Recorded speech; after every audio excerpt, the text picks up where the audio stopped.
The Fenari diplomat had seen many strange things in her career. She had watched the Minari build cities that floated on clouds of magnetic energy.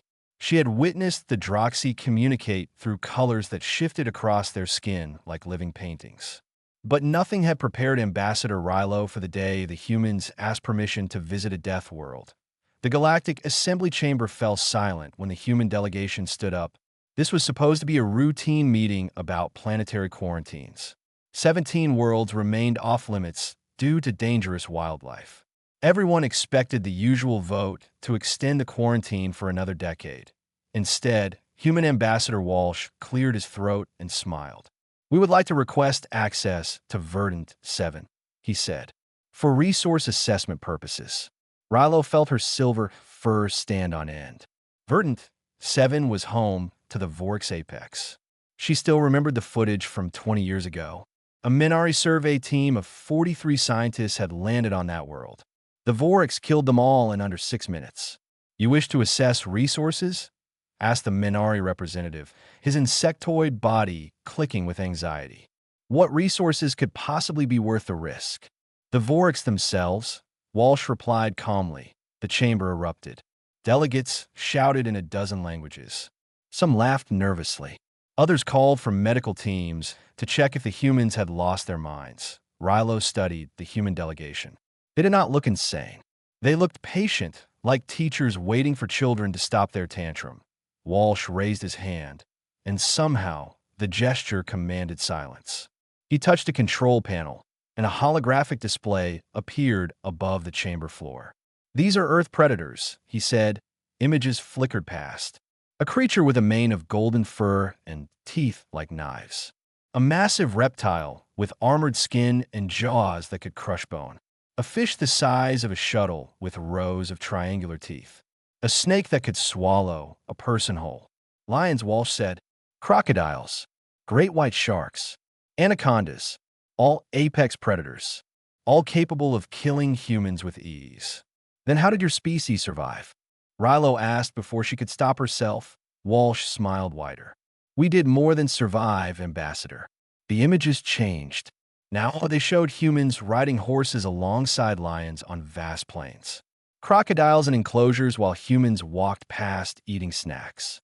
Sharks in massive tanks while children pressed their faces against the glass. A restaurant menu offering gator bites as an appetizer. "We tamed them," Walsh said. "We bred them. We put them in zoos for entertainment. We hunted them for sport. And yes, we ate them." He paused to let that sink in. There is an old saying among humans. If it exists, we will tame it, kill it, or put it on the menu. Sometimes all three at once. The Minari representative made a sound like breaking glass. "You cannot be serious. The Vork's apex is a Class 7 extinction-level threat. It killed our best scientists like they were nothing." "With respect," Walsh said gently, "your scientists or researchers. Ours will include ranchers, hunters, and a chef." Rilo blinked. "A chef? Someone needs to determine if the meat is worth farming." The vote took 3 hours. Arguments flew back and forth. Many delegates thought the humans were suicidal. Others were curious enough to let them try. A few secretly hoped the humans would fail spectacularly and finally show the galaxy that they were not as special as they seemed to think. In the end, the motion passed by 7 votes. Rilo surprised herself by volunteering to observe the expedition.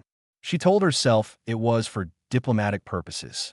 She needed to document whatever happened for the Assembly's records, but deep down, she knew the truth. She wanted to see if the humans were lying. No species could be this fearless. No species could look at a creature that massacred trained scientists and think about lunch. That night, alone in her quarters, Rilo reviewed the Vork's footage one more time. The creature stood 3 meters tall at the shoulder. It had 6 legs, each ending in claws that could tear through reinforced steel. Its hide was thick as armor.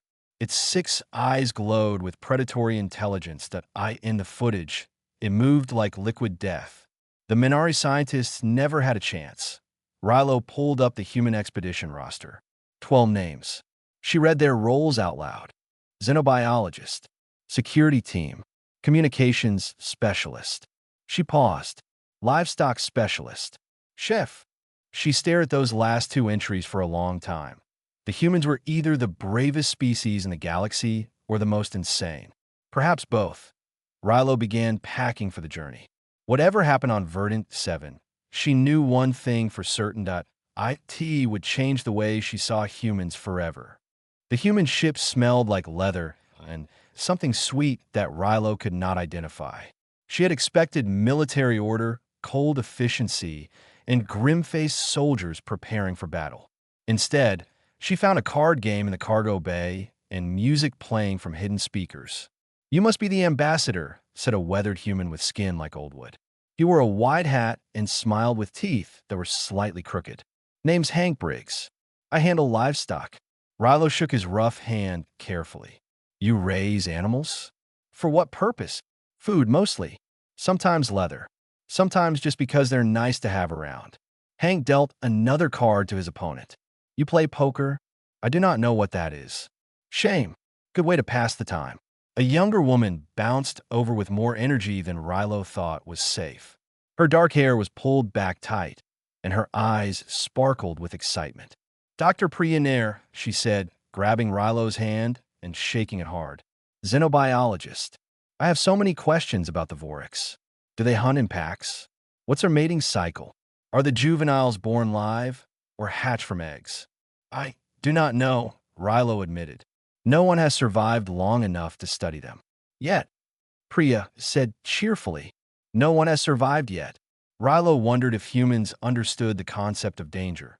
She found another alien already aboard. A young Minari named Trill sat in a corner, his insectoid body trembling slightly. His compound eyes reflected pure terror.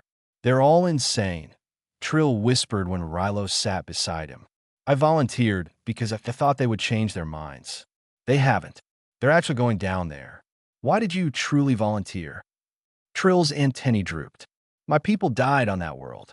I need to understand why these humans think they can succeed where we failed." Sergeant Leo Costa found them an hour before landing. He was a compact man with kind eyes and hands that looked like they could crush stone. "First contact protocols," he announced. "Stay behind my team at all times. If I say run, you run. If I say freeze, you become statues. Clear?" Rilo and Trill nodded quickly. "Good. Also, don't pet anything without asking first." "Why would we pet anything?" Trill asked, horrified. Costa shrugged. "People get excited. Just don't." The landing was smooth. The ship settled in a clearing surrounded by trees that towered higher than any building Rilo had ever seen. The air that flooded in when the doors opened was thick and wet and alive with sound she had never heard. Sensors beeped immediately. "Vorix signature," Costa reported. "About 200 meters east. Moving parallel to us." Rilo's hearts pounded. 200 meters. Close enough to attack in seconds. "Only one?" Hank asked, squinting at the treeline. "Juvenile, based on the mass reading." "Good. Let the little ones get used to us first." The creature emerged from the shadows like it had been poured from darkness itself. Even as a juvenile, it was the size of a small vehicle. 6 legs moved with terrible grace. 6 eyes fixed on the humans with obvious intelligence. Its armored hide was dark green, nearly black, and its claws left deep furrows in the ground. Rilo froze. Every instinct screamed at her to run, to hide, to get back on the ship and never return. Trill made a sound like shattering crystal and collapsed against her doctor. Priya squealed with delight. "Oh, look at those muscle structures. The joint flexibility is incredible." She pulled out a device and began recording. "Can we get closer?" "Give it a minute," Hank said. He was studying the creature with narrowed eyes. "Good haunches on that one. Bet that'd smoke up real nice." "You're thinking about eating it," Rilo whispered in disbelief. "I'm thinking about everything, Ambassador. That's my job." Costa's team spread out in a practice formation. They carried weapons, but also strange equipment that Rilo did not recognize. Poles with loops at the end. Boxes that hummed with energy. Bags that smelled of meat. The juvenile Vorix watched them. It did not attack. It seemed almost curious. After 10 minutes, it turned and disappeared back into the forest. "That went well," Costa said. That night, Rilo could not sleep. The sounds outside were too strange, too threatening. Every snap of a branch made her jump. Every distant howl reminded her of the footage she had watched so many times. She found Hank sitting outside the camp's perimeter, alone, in the dark, where anything could kill him. "Are you trying to die?" she demanded. "Just getting acquainted," he said calmly. A massive shape moved at the edge of the floodlights. Adult Vorax. Rilo saw it clearly for one terrible moment. 3 meters tall, 6 eyes glowing in the darkness. Watching them, Hank did not reach for a weapon. He reached for a bag of raw meat. "What are you doing?"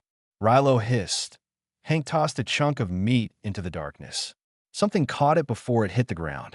"Making friends," he said, "or at least making them curious. First step to anything is getting their attention." The adult Vorax stared at them for a long moment. Then it turned and vanished into the night. Rilo realized her legs were shaking. She looked at Hank, who was already reaching for another piece of meat, just in case. These humans were not insane, she decided. There was something far more terrifying. They were patient. Something had eaten half a tree during the night. Rilo found the damage at dawn.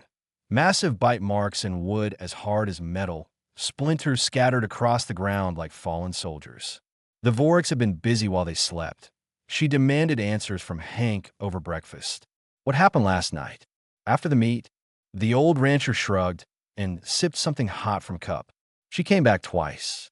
Took every piece I threw. Didn't attack, didn't run. Just watched. She, female. You can tell by the wider skull. Probably got young ones somewhere nearby." Rilo stared at him. He had identified the gender of a Class 7 extinction-level predator from a glimpse in the darkness. She did not know whether to be impressed or frightened. Doctor. Priya gathered the team after breakfast. She had spent the night analyzing data, and her eyes were bright despite the lack of sleep. "The human approach to dangerous species has 3 phases," she explained, drawing diagrams in the air with her fingers. "Phase 1. Assess intelligence and social structure. Phase 2. Identify motivations. Phase 3. Exploit those motivations for our benefit." Trill clicked nervously. "You manipulate apex predators?" "We've been doing it for 50,000 years, Costa said simply. The team split into 3 groups. Priya would track a Vorax pack to study their behavior. Hank would examine the carcass from last night's kill to assess meat quality. Costa's team would map territorial boundaries. Rilo chose to follow Priya. She told herself it was for scientific observation. Really, she was terrified of being anywhere near Hank's casual attitude toward death. They moved through the forest in silence. The trees here grew so thick that barely any light reached the ground. Everything was shadows and sounds and the constant feeling of being watched. Priya stopped suddenly and pointed. Through a gap in the trees, Rilo saw them. A pack of Vorax, 5 adults and 3 juveniles, gathered around a fallen creature she did not recognize. They were feeding. The violence was efficient. No wasted movement. No fighting over scraps. Each Vorax took a chair and stepped back to let others feed. The juveniles ate last, but were not denied. "See that?" Priya whispered excitedly. "Structured hierarchy. Social bonds. They're not mindless killers. They killed 43 Minari scientists," Rilo reminded her. "Yes, but look closely. They didn't eat them all. They killed them and left. That wasn't hunting. That was defense." Priya's eyes gleamed. They saw the Minari as a threat and eliminated them. "That's different from predation." "How is it different?" "Threats get destroyed. Prey gets eaten. If we can prove we're not a threat, they might accept us." Rilo thought about Hank throwing meat into the darkness. Not trying to fight. Not trying to run. Just offering food. Making himself useful instead of threatening. Meanwhile, Hank had found what he was looking for. The carcass was mostly bones by now, but he took samples with the focus of a surgeon. "Meat's tough," he reported over the radio, "but it's got good flavor. Could be tenderized. Slow cooking would work. Smoking would be even better. Can it be farmed?" Priya asked. "If we can breed them, absolutely. The leather alone would be worth a fortune." Costa's team made the most important discovery. They found areas the Vorax avoided completely. Investigation revealed a specific plant growing there, with a smell so strong it made Rilo's eyes water. Natural deterrent, Costa said. They hate this stuff. Can we synthesize it?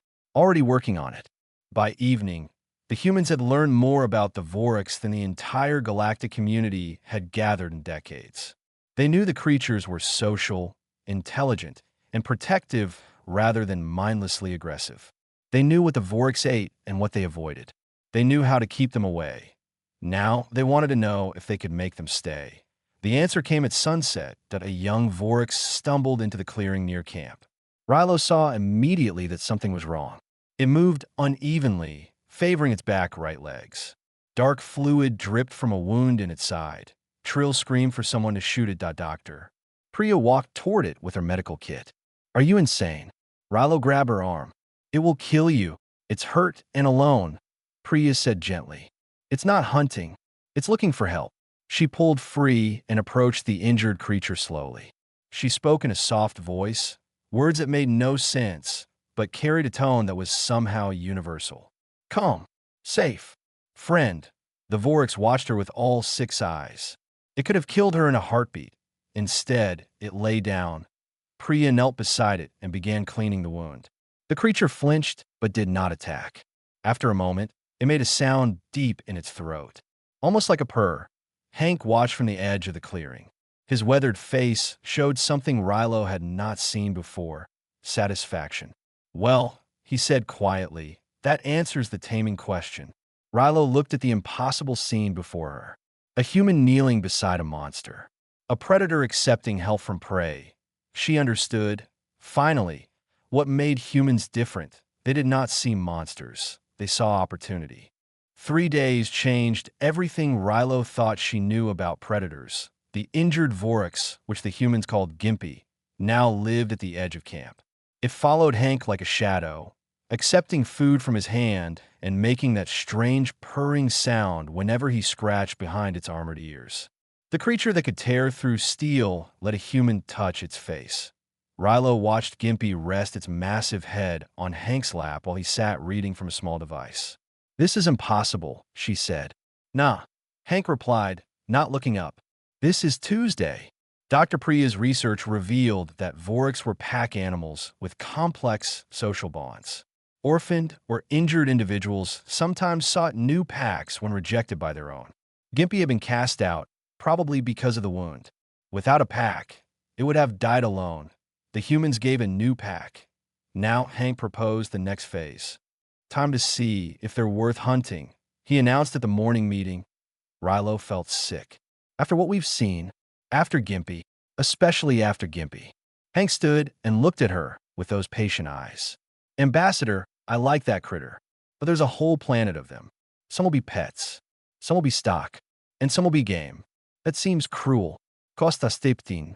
Hunting isn't cruelty, Ambassador. Done right, it's management. You take the old ones, the sick ones, the ones that would die badly otherwise. It keeps the population healthy. Funds conservation. He paused. On Earth, hunters pay millions to protect wildlife. Without hunting, many species would be extinct. Rilo did not fully understand, but she insisted on observing. If the humans are going to kill a Vorix, she wanted to see how. The hunting party was small. Costa, Hank, and 2 soldiers. They carried weapons, but also emergency medical kits and communication devices.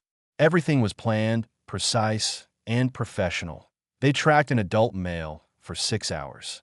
Rilo learned to read the signs: claw marks on trees, crushed vegetation, scat that Hank examined with disturbing enthusiasm. Old boy, he said, sniffing a sample. Diet's poor. Probably can't hunt like he used to. They found the Vorix at dusk. It was massive, even bigger than the female from the first night. But something was wrong. Its hide was patchy, showing pale skin beneath. Its movements were slow and pained. When it turned to face them, Rilo saw that 2 of its 6 eyes were clouded white. Sick, Costa said quietly. Starving too, look at those ribs. The Vorix saw them and tried to charge. It managed 3 steps before stumbling. A sound came from its throat, not a roar, but something weaker. Almost a cough. It's suffering, Priya said through the radio. She was monitoring from camp. Based on its vitals, it has maybe a week left. It'll die of infection or starvation. Costa looked at Hank. Hank nodded. The hunt became something Rilo had not expected. The humans spread out, not to corner the creature, but to guide it. They moved it toward a clearing where the ground was soft and the light was gentle. They gave it space to stand with dignity. Costa approached alone. The old Vorax watched him come. It did not try to attack. Some part of it seemed to understand. The shot was instant. The creature fell without pain, without fear, without the slow agony of starvation that had been its future. Hank removed his hat. He stood over the body and spoke words too quiet for Rilo to hear. Some kind of ritual, she realized. Respect for a life taken. Then the butchering began. Rilo had expected violence. Instead, she witnessed efficiency. Every cut served a purpose. Nothing was wasted. The meat was separated and packed. The hide was carefully removed for treatment. Even the bones were kept for study. We use everything, Costa explained. That's the rule. If you take a life, you honor it by wasting nothing. That night, the humans cooked Vorax meat over an open fire. The smell was rich and strange. Rilo watched them eat. Laughing and sharing stories like this was a celebration rather than a funeral. Hank offered her a piece. She hesitated. 3 days ago, she would have refused in horror. But she had seen Gimpy purring in Hank's lap.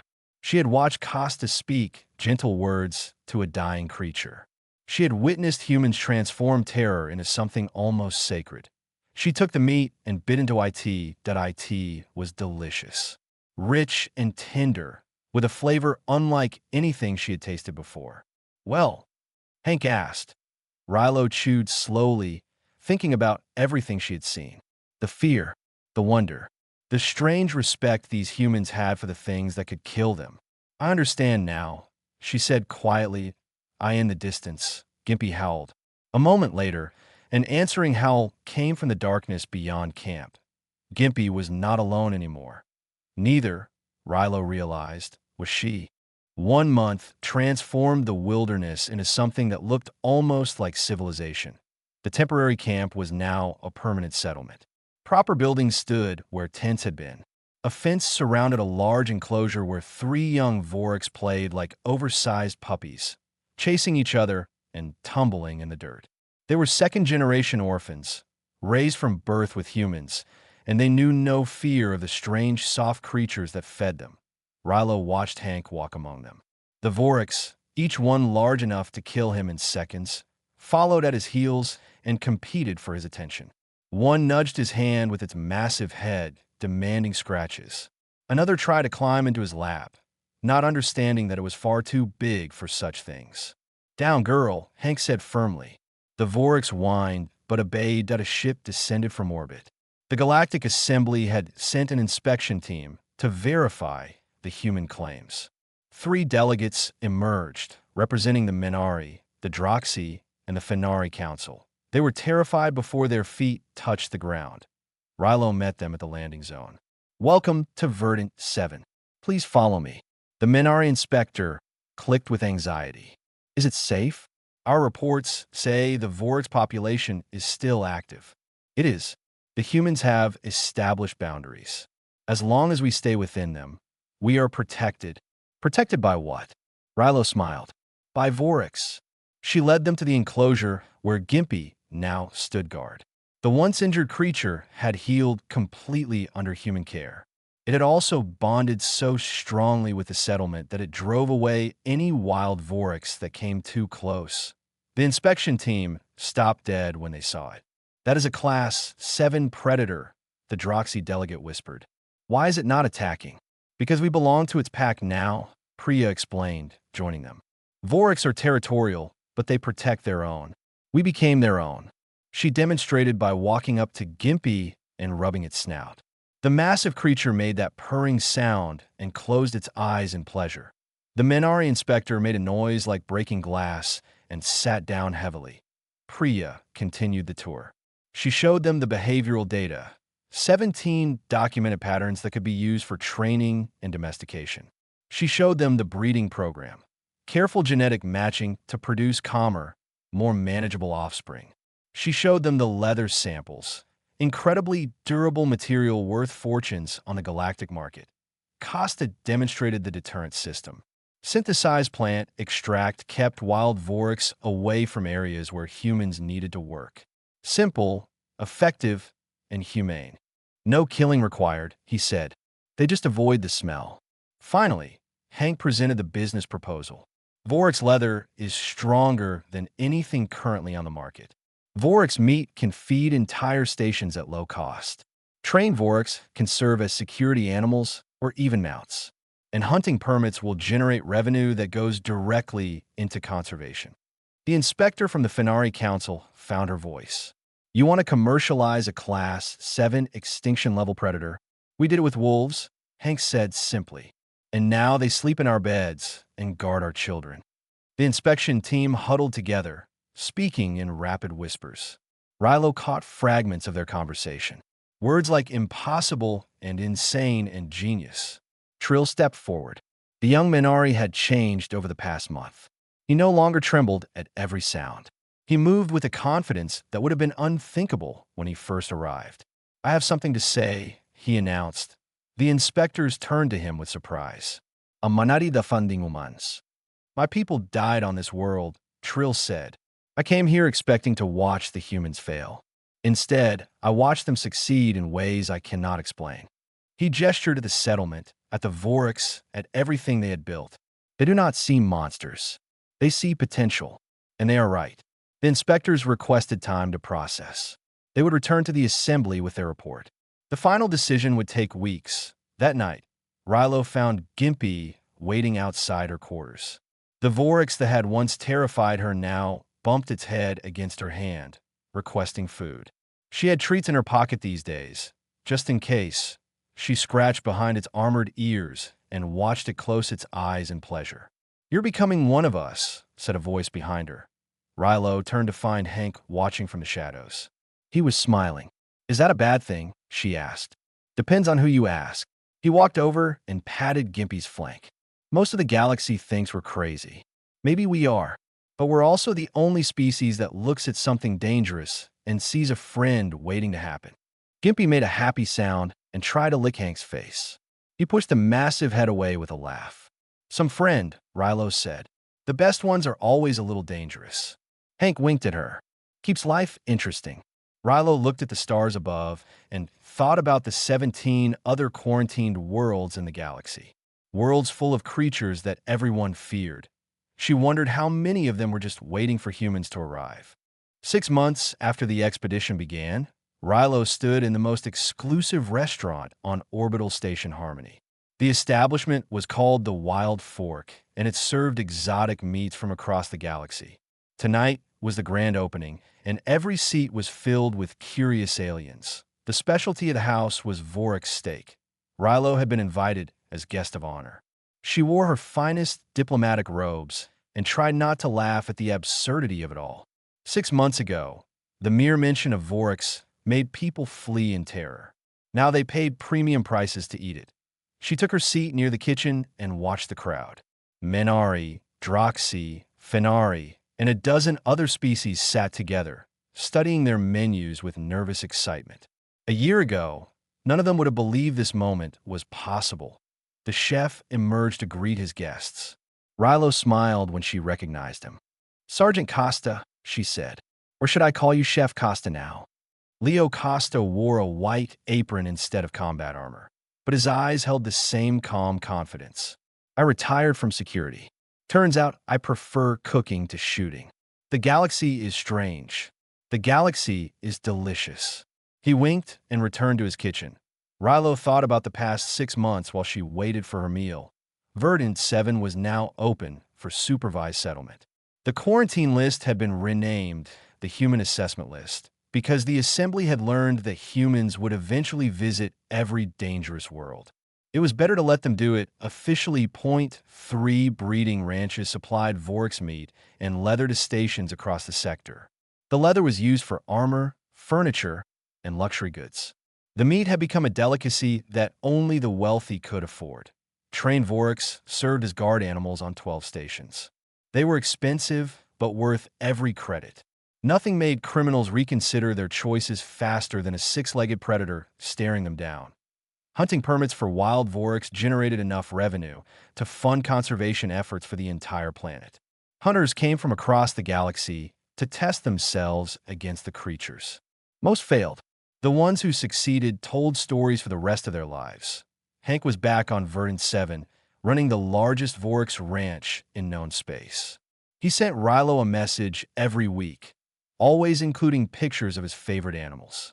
Last week, Gimpy had given birth to 4 healthy babies. Hank was already training them. Doctor. Priya had moved on to the next challenge. A quarantined ocean world with aquatic predators even larger than the Vorax. She was confident that humans could tame those too.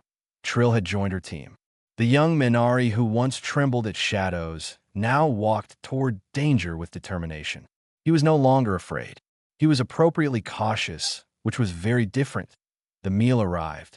Vorax steak, perfectly cooked, with a sauce made from native Verdant 7 plants. The smell alone made Rilo's mouth water.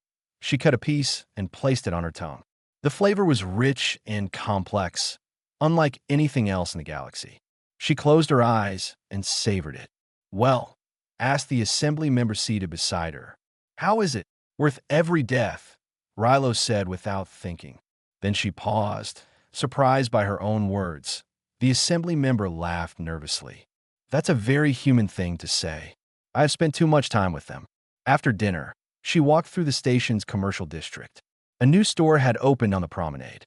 The sign read, "Exotic Companions," and the window display made Rilo stop in her tracks. Baby Vorax. 6 of them, each the size of a large dog, tumbling over each other in an enclosure filled with toys. Their scales gleamed under the display lights. Their 6 eyes watched the crowd with innocent curiosity that a child pressed her face against the glass. She was Minari, the same species that had lost 43 scientists to adult Vorax 20 years ago. "Mother," the child said, "can I have one? Please." The mother looked at the baby predators. Rilo watched her face shift through emotions. Fear, uncertainty, and finally something that looked almost like longing. "Maybe for your birthday," the mother said. Rilo watched them walk away, hand in hand, already discussing names for a pet that would have caused mass panic 1 year ago.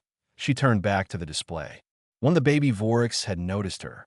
It pressed against the glass on its side, tilting its head in a way that was almost cute.